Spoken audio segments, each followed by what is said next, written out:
बहुत ही स्वर्णिम अवसर था कि हम अपने भाइयों की सेवा में हमें आने का मौका मिला। आज 74वां दिन है।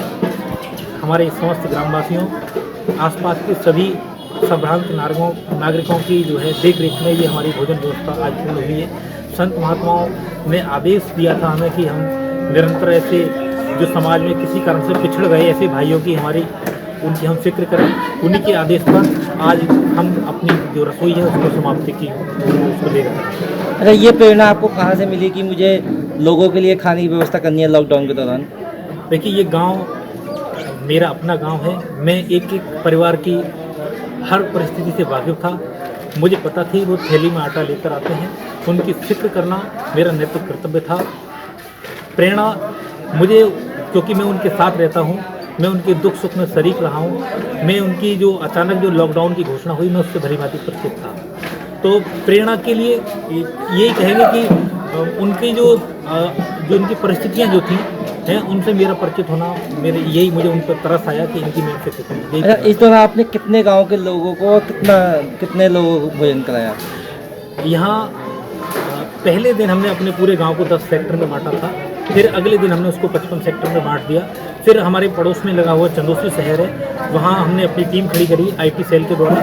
फिर 55 सेक्टर में हमने चंदोसी को बांट दिया और आसपास के फिर अगले 5-6 दिन बाद हमने आसपास के लगभग 67 गाँवों को हमने भोजन वितरण व्यवस्था करी। किरण जी, एक बात बताइए, आपने ये आपके मन में विचार आया आपको, आपने जनपद संभल में कि पहला भंडारा ऐसा है जो 74 दिन चला है, क्या था उसका आपके अंदर महसूस हो रहा है?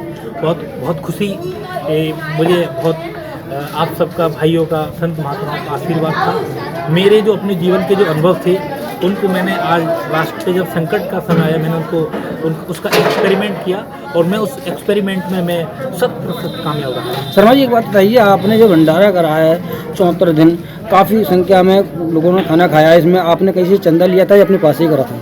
देखिए, हमने किसी के आगे कोई भी अपना प्रपोजल नहीं रखा था। फिर भी समाज में बहुत ऐसे अच्छे लोग थे जिन्होंने बिना हमारे जो है कहे उसमें विभिन्न प्रकार से सहयोग दिया। और यदि मैं जो है उनका सहयोग नहीं स्वीकारता तो ये हो जाता कि वो मैं अपना निजी अपने यश के लिए काम कर रहा हूँ। कुछ लोगों ने, मेरे स्थानीय लोग थे, चंदोसी के लोग थे, जिन्होंने जैसी उनकी क्षमता थी उन्होंने सहयोग किया।